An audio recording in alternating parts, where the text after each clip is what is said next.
Hola Breakers, ¿cómo están? Soy Juan Camilo Mesa Jaramillo, un saludo muy especial a todos los parceros y parceras de América Latina.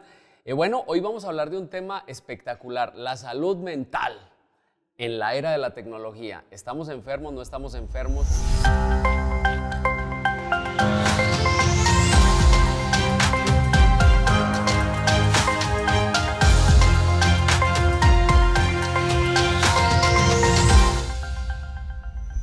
Hoy contamos con la presencia de dos personalidades. Uno es el doctor David Barradas Castro, psicoanalista y especialista en psiconefrología. Así ¿Cómo es. estás? Bien, ¿tú, Camilo? Bien, contento con los Breakers, tratando de entender este mundo tan complejo en el que vivimos ahora y en el que hemos entrado. Y también tenemos a José Carlos Palacios Montoya, él es doctor en psicología e investigador. ¿Cómo estás? Muy bien, gracias. Bien, bueno, hoy vamos a hablar, estamos en un momento de la tecnología, estamos adictos, la verdad, estamos adictos al uso de todas las redes sociales, como que ya no podemos vivir sin un teléfono celular. Estamos enfermos, la realidad es que las redes sociales nos han atrapado, estamos enfermos y estamos lejos de un equilibrio entre el uso de la tecnología y lo que deberíamos vivir, o no, la verdad es que pareciera que estamos exagerando y que todos estos datos que nos dan son exagerados. ¿Cómo lo ves tú? Pues mira, Camilo, lo que yo creo es que más que enfermos probablemente estamos como muy necesitados de información, muy necesitados de foro, en este sentido como de las redes sociales, en donde nosotros lo que buscamos es esta presencia permanente.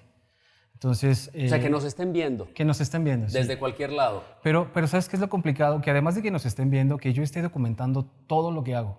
Como que si no lo documento, no lo viví. Entonces, déjame subir esta foto porque ahorita estoy en este programa, entonces al rato voy a comer en tal lugar. Le como tomo el foto al plato, que al eso yo no lo plato. entiendo. Neta, de respeto a la gente que lo hace y hermoso y tal, pero yo no lo entiendo. O sea, le toman una foto ¿para qué? Para el recuerdo. Es una necesidad de documentar, de vivir esta experiencia y de que tú la sientas que la estás compartiendo con los demás, porque justamente es esta inquietud por subir todo lo que yo estoy haciendo, viviendo, experimentando, como tratando de asegurarme que esto que estoy haciendo lo estoy disfrutando. Como que quien me lo va a validar es la sociedad y Un dándole tanto. like. Ajá. Si no te dan, no te lo valido. Exacto. Y eso nos enferma.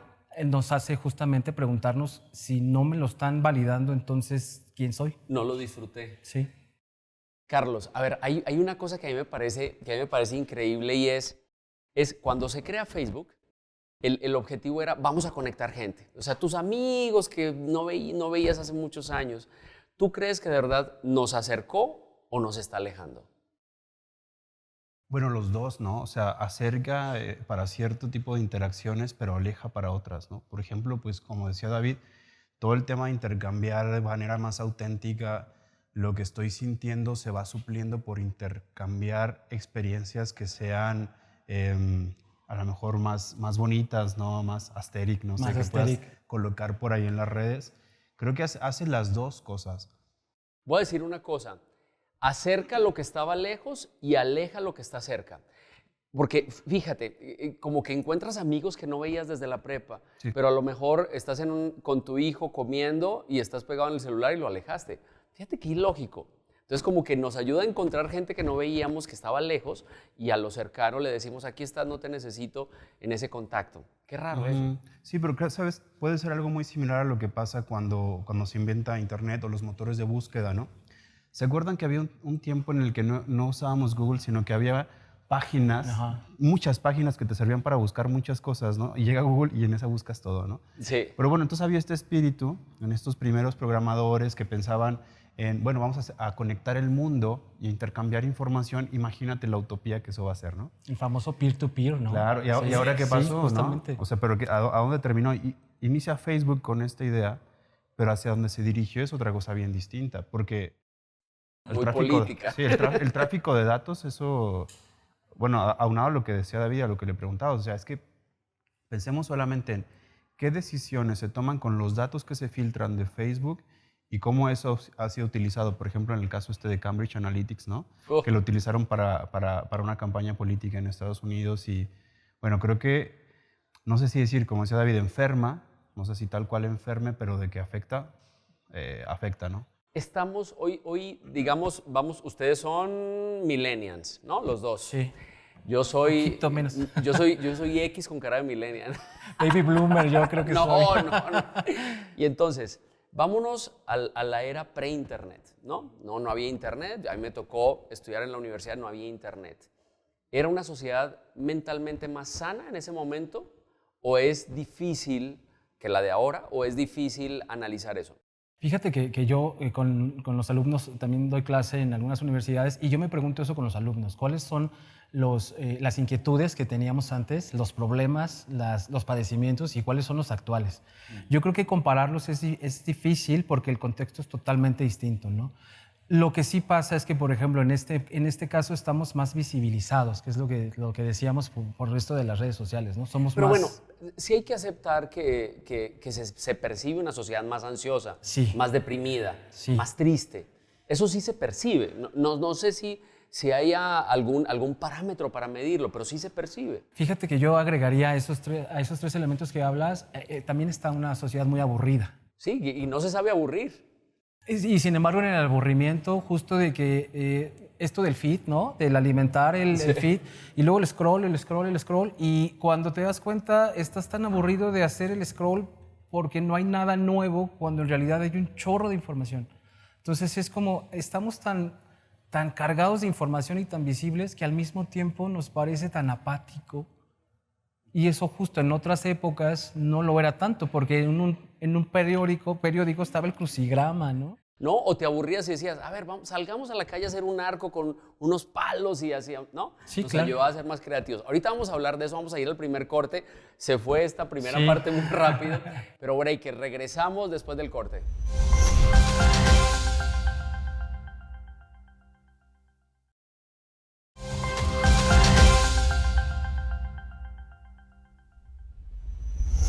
Estamos de regreso en este tema tan interesante, la salud mental. Y la verdad es que el aburrimiento, o sea, nos aburrimos, en eso nos quedamos en el corte y entonces le damos scroll y ya, y como que ahora qué hago, ¿no? Y siento que esta sociedad, los centennials, los alfa y ahora los beta que están naciendo en este año, van a ser generaciones como con poca tolerancia a aburrirse. A mí, yo me acuerdo que mi mamá me decía, no, hijo, pues es que pues, si estás aburrido, pues está bien, échale ganas. O sea, no había como esa necesidad de resolver eso. ¿Por qué tenemos tanta necesidad de resolver el aburrimiento? Sí. Bueno, aquí hay un tema que creo que tiene varias aristas. La primera arista que se me ocurre y que es importante es que la habituación a estímulos constantes, toda la excitabilidad en la que estamos, nos trae la dopamina acá, ¿no? Altísima. Altísima, te pones bien junkie de la Paréntesis, dopamina. la dopamina te hace daño en el largo plazo siempre estar No, estimulada. la necesitamos. Pero Sí, el tope, ¿no? te hace daño eso. Claro, es que imagínate que tú te habitúas a un tipo de sensación, tu cuerpo empieza a funcionar a partir de Similar esa... a las drogas. Sí, claro, pues es una sustancia, las drogas son sustancias, nosotros producimos las nuestras, pero además, o sea, además de lo bioquímico, ¿no? Pasa una habituación en la que tú necesitas, para sentirte a la mejor en tu zona más confortable, por decirlo así, estás recibiendo estímulos. Se acaba y es insoportable. Pero creo que es insoportable principalmente porque nos deja a solas con nosotros mismos. Y no nos conocemos. Claro, si tú te quedas calladito un ratito, viendo qué piensas, te vas a dar cuenta que piensas cosas terribles y estás agobiado y tienes un montón de preocupaciones. Entonces, eso es insoportable. O sea, es entendible que alguien prefiera escapar y empezar a scrollear, ¿no? O empezar a hacer cualquier otra cosa, o empezar a consumir algún tipo de sustancia o algún tipo de entretenimiento, ¿no? O sea, tiene una función como compensadora. No tenemos los mismos dispositivos para hacer frente al agobio de estar vivos y tener preocupaciones vitales indispensables, ¿no? Oye, pero eso es muy complicado porque entonces no hay solución. Porque entonces pareciera que necesito ese estímulo para seguir viviendo. Entonces cada vez hay más aparatos y cada vez los niños los adquieren desde más chicos. ¿Cuál es la solución? O sea, ¿cómo me salgo de eso? ¿Cómo logro equilibrar esos índices de dopamina o cómo conecto con la vida real para llevar a los niños a volver a hacer arcos o a jugar trompo o canicas y sacarlos de ahí? ¿Qué es lo que hay que hacer? desconectarnos, estamos hiperconectados, ¿no? Sí. Hay un filósofo que habla justamente de la hiperconectividad y conectando con lo que dice Palacios es justamente estamos cansados de la hiperconectividad porque necesitamos un rendimiento altísimo. O sea, el rendimiento en donde tú tienes que desempeñarte, ser feliz, desayunar bien, justo hablando de a lo mejor la nutrición, el ejercicio y todos los elementos que están en el óptimo. O sea, tú tienes que estar óptimo. Imagínate cómo no estar óptimo si las redes sociales me están diciendo que me tengo que poner a cierta hora, tomarme una foto y siéntame como me siente, tengo que tomar una foto y verme feliz y hacer una sonrisa. Imagínense nomás qué presión. Ahora, ¿pero cómo te sales de eso? Es quitándonos de lo homogéneo, es empezar, dejarnos de homogenizar y pensar que yo tengo que ser igual a ti y Palacios tiene que ser igual a nosotros y entonces todos tenemos que ser en los mismos estándares. ¿Cómo nos desconectamos? Empezar a hablar con nosotros mismos, espacios de subjetividad en donde a lo mejor hables de tristeza y no te responden inmediato como de no estés triste, ¿no? O como estoy aburrido, no te aburras. O como me siento un poco decaído, no. Al contrario, es estos espacios en donde tú, oye, estoy dudando de mi elección sobre la carrera. No, ¿cómo crees? No puedes perderte en esa elección. Al contrario, ¿y qué dudas tienes sobre eso? ¿Cómo te ayudo?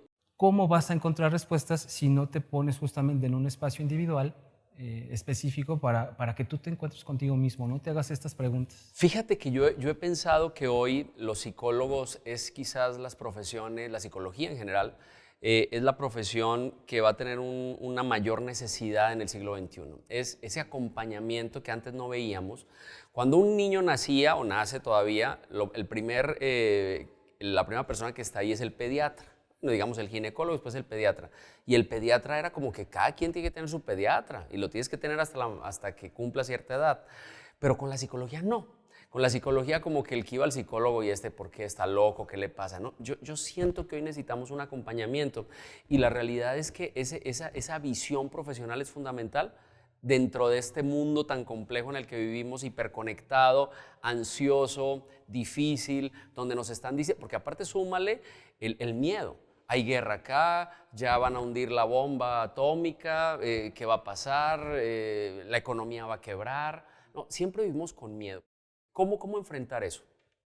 Sí, bueno, enfrentar el miedo, enfrentándolo, ¿no? Justo no dándole la vuelta, no, Pero ¿cómo enseñas a un niño de 12 Sí. años a enfrentar el miedo? Fíjate que hay una cosa bien interesante, por ejemplo, cuando se atraviesa un episodio de ansiedad, parece que nunca se va a acabar, parece que el tiempo se hace eterno, ¿no? Y el solo hecho de sentarte a esperar, claro, vas a necesitar recursos como respirar, atención, escucha, lo que sea, pero aprender que no hay tormenta que no pase, ¿no? Aprender que no hay tormenta que no pase creo que es un aspecto de la educación actual que no está presente. Y también tiene que ver con cómo las universidades de pronto han ofertado, ¿no?, carreras, por ejemplo, la carrera de psicología, pensando que se está construyendo algo inédito. Y no, o sea, la función del acompañamiento emocional socialmente ha existido Siempre. en diferentes aspectos, ¿no? Con diferentes roles, quizás. Con diferentes roles, pero existía y ha sido necesaria. Y creo que cuando olvidamos también el horizonte histórico de este tipo de necesidades, podemos creer que alguien nos escuche es un lujo o es una cosa moderna, cuando no. O sea, es antiquísimo y súper necesario. Ahí nada más déjame agregar justo qué le dices a un niño, cómo trabajas a un niño con el miedo. Yo creo que lo primero y lo más importante es que lo nombre, que lo apalabre. O sea, que él sepa definir, tengo miedo, mamá. Exacto. Y entonces, ¿cómo le dices? Bueno, ¿y cuál es este bagaje o todo este abanico de emociones? Vamos a trabajar con ellas, ¿no? Pero primero para trabajar con ellas, menciónalas. Y a veces los niños no tienen esta capacidad de identificar tan fácilmente como los adultos. Y Bueno, es que las emociones nunca nos enseñaron a definirlas. O sea, yo me acuerdo que a mí me decían, los niños no lloran. Exacto. ¿Por qué no lloran? ¿Que tengo los lagrimales tapados o qué? O sea, ¿por qué? ¿No? Y entonces ahora, y siento que no lo hemos cambiado en el sistema educativo. O sea, seguimos estigmatizando el poderlo señalar y decir, me duele, tengo tristeza, tengo miedo, tengo ansiedad, ¿no? Eso que realmente me parece grave y es una carencia del sistema educativo. Y ya viste cómo conecta justo con esto de las redes sociales, en donde no puedes verte triste desde el sistema educativo, redes sociales, familia. Imagínate el dolor. La exigencia que estamos generando, ¿no? Bueno, y otra cosa, que sin emoción realmente no hay aprendizaje. Totalmente. O sea, no se puede. Francisco Mora Teruel. Y bueno, y entre muchos, ¿no? O sea, Sí. eso es algo que ya sabíamos y que se nos olvida cada rato. O sea, si no te emocionas, no llevas a la acción, no queda marca, no quedas afectado por lo que aprendiste y se pierde pues eso, ¿no? Perfecto. Bueno, vamos a ir a un corte. Ahorita vamos a regresar con las terapias en línea, Ok. con las aplicaciones de inteligencia artificial que te están acompañando y te dicen, yo aquí estoy. Regresamos.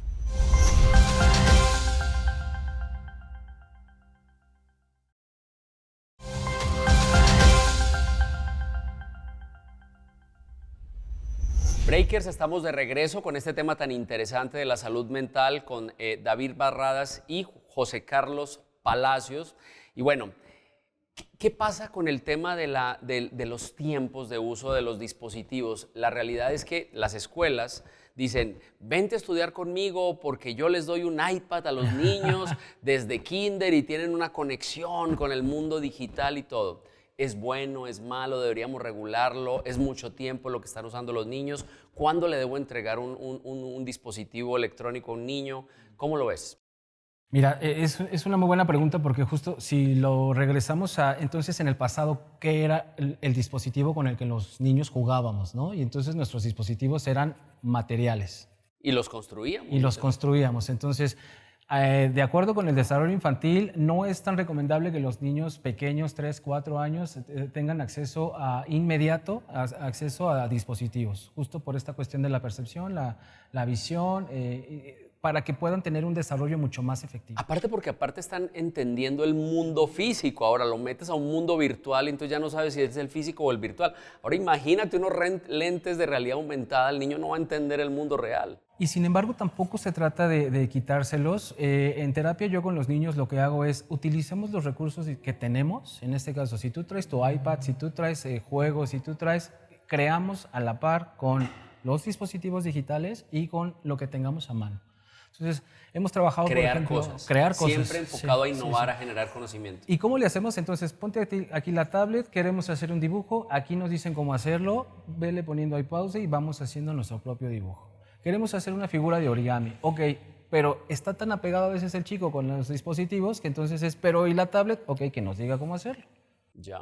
Y entonces nosotros estamos haciendo nuestro trabajo. Y en otras formas, por ejemplo, me tocó el caso de un pequeñito que le preguntaba a ChatGPT si los niños se podían poner tristes. ¿Y qué le decía ChatGPT? Y ChatGPT le decía, claro, los niños tienen emociones igual que los seres humanos. Y entonces, bien divertido porque entonces decía, ¿y ChatGPT tiene emociones? Y ahí entonces te sales de lo digital porque ya no estás interactuando con ello, porque ya le estás preguntando a un adulto, le estás diciendo a alguien que te trate de explicar lo que ya no alcanza a comprender con la inteligencia. Y entonces ahí está la conexión bien interesante entre cómo modular, cómo regular. Creo que es responsabilidad de los adultos. Nosotros como adultos saber cómo medir esto de sí está padrísimo, a nosotros también nos encanta, pero no perdamos esa conexión humana en el beneficio justo como de lo digital, ¿no? Totalmente. Carlos, las terapias en línea. Ya. Llegó la pandemia, todos nos frenamos, nos asustamos, nos dio mucho miedo, perdimos gente muy valiosa y empezamos a tratar de llevar todo, a hacerlo de manera remota. ¿La terapia funciona igual en línea? Esa es la primera pregunta que te tengo. La segunda es, ¿hay inteligencia artificial hoy de acompañamiento emocional de primera contención? ¿Es bueno, es malo, funciona, no funciona? Cuéntame esto, por favor. Bien. A ver, la terapia en línea funciona diferente. O sea, no funciona igual, pero que no funciona igual no quiere decir que funciona peor o mejor. Quiere decir que funciona diferente. Efectivamente, hay casos en que la contención solamente verbal no es suficiente, entonces tendríamos que pensarlo, ¿no? Y creo que eso se extiende mucho al funcionamiento de las guías de acompañamiento emocional. Tenemos tenemos Pi, tenemos Watson de IBM para acompañamiento emocional, tenemos Réplica, o tenemos unas 10, 12 por ahí funcionando, que lo que hacen como modelos de lenguaje largo basados en lenguaje natural es responderte lo que probablemente sería la mejor respuesta ante una inquietud emocional. Pero tienen límites, y creo que estos límites son bien importantes. Son justo los límites donde el caso amerita que yo tenga otro ser humano enfrente. Alguien que tenga una respuesta emocional que me ayude a regular mi respuesta emocional, una respuesta equivocada que me ayude a orientarme. Es que ahí hay un punto bien importante, que un terapeuta se permite equivocarse, muchas veces es la pauta para que un caso mejore. O sea, el ver que tienes a un otro que falla enfrente de ti y que el fallar, pues no pasa nada. El fallar es una cosa que pasa entre los seres humanos y de ahí vemos por dónde recalculamos, reajustamos el rumbo. Entonces sirven los dispositivos a distancia, tiene sus alcances el acompañamiento mediante la IA. De hecho, hay metaanálisis que identifican muy buenos resultados, ¿no? Disminución sobre todo en temas de sintomatología de ansiedad y depresión, pero no olvidemos que esos modelos de lenguaje largo fueron entrenados con conversaciones de terapeutas o de gente que sí se dedica a eso, ¿no? O sea, no es como que la IA en este momento no tiene el razonamiento ni la capacidad de hacer esos procesos que hace un terapeuta. O sea, al final de cuentas es como la visión de uno o dos o cuatro los que la entrenaron. Pero es que imagínate el caso de un paciente en donde llegas tarde como terapeuta, ¿no? Y entonces, pues te dicen, ¿no? Llegaste tarde y tú, si fueras inteligencia artificial, pues se disculpan. Bueno, no llegas tarde, pero no le das lo que quiere y se disculpa, ¿no? Y a lo mejor el terapeuta te podría decir, a ver, y entonces le das entrada a esa molestia, ¿no? Y entonces imagínate que de ahí detona, porque entonces el llegar tarde y llega tarde y se empieza a desarrollar toda una inquietud a partir del llegar tarde del propio terapeuta. Uh-huh. Algo que, por ejemplo, una inteligencia artificial no podría tener esta sensibilidad, ¿no? Esta capacidad de detectar. En el llegar tarde hay algo más que reclamarme a mí, ¿no? Digo, también te disculpas como todo ser humano, pero detrás de eso hay algo más. Mira qué interesante. Les quiero preguntar por los algoritmos. Uh-huh. Hoy vivimos a través de las redes sociales, ya hablamos de lo que nos atrapan, de la necesidad que tenemos de estar en ellas, de mostrar una cara que muchas veces no tenemos, pero los algoritmos se crearon con un fin de benéfico para nuestras emociones ¿o no? No, la verdad, no, claro que no era de interés, porque a ver, ¿qué hace el algoritmo? Identifica tendencias, identifica patrones numéricos y por un tema de ingeniería del comportamiento, adapta lo que aparece en tu pantalla para que tú sigas buscando cierto tipo de contenido y te incita a ciertas pautas de consumo, ciertas pautas de comportamiento. Manipulación. Es una manipulación deliberada y no tenemos la educación para manejar esa manipulación. O sea, porque ni siquiera nos damos cuenta. No nos damos cuenta. Y entonces... ¿Por qué me salen puras cosas del partido que a mí me gusta? Curiosamente. Curiosamente, ¿no? O porque ahora pasa mucho que dice, oye, hablé de este tipo de coche y me aparecen los coches. Nos están escuchando los teléfonos, ¿no? Y entonces hay una cantidad de cosas que en la realidad pasan. Juega con la insatisfacción. O sea, la ingeniería de comportamiento que está ahí es un juego de insatisfacción, pequeñas dosis de satisfacción imaginaria, porque no es satisfacción real. Yo con ese auto me vería así, yo con esa ropa tal. Entonces, no está a favor de las emociones. O sea, eso sí, te lo puedo decir que no. Está a favor de la satisfacción, ¿no? Pero justo no siempre la satisfacción es lo que más pues, necesitamos. Uh-huh. David, Carlos, de verdad, gracias por estar acá. El tema de la salud mental, amigos y amigas, es un tema muy complejo, es un tema que no hemos terminado de aceptar como la salud médica, o sea, la física, la de que me duele el estómago, me duele la cabeza. Hoy deberíamos entender que la psicología debe estar mucho más cerca de nosotros. Tenemos que educar mucho mejor en nuestras escuelas a nuestros niños para que entiendan sus emociones. Tenemos que ser muy prudentes y entender las redes sociales. Claro que nos están manipulando, eso es una realidad, eso no lo podemos ocultar, pero es diferente cuando tú sabes que te están manipulando a cuando eres inconscientemente incompetente. Entonces, yo hoy sí creo que tenemos una responsabilidad como padres, como educadores, como sociedad, en construir una salud mental, digamos, más madura, ética también, creo que es un aspecto fundamental y mucho más conectada hacia nuestra personalidad. Yo hoy sí siento que tenemos una sociedad mucho más ansiosa, mucho más estresada, mucho más nerviosa. Hoy vivimos muy acelerados, enojados, lo vemos en todo. Entonces hoy tenemos una responsabilidad muy, muy grande con nosotros, con nuestra mente, con nuestra sociedad. Te agradezco de corazón que estés aquí. Gracias por estar aquí también, de verdad, con los Breakers de América Latina.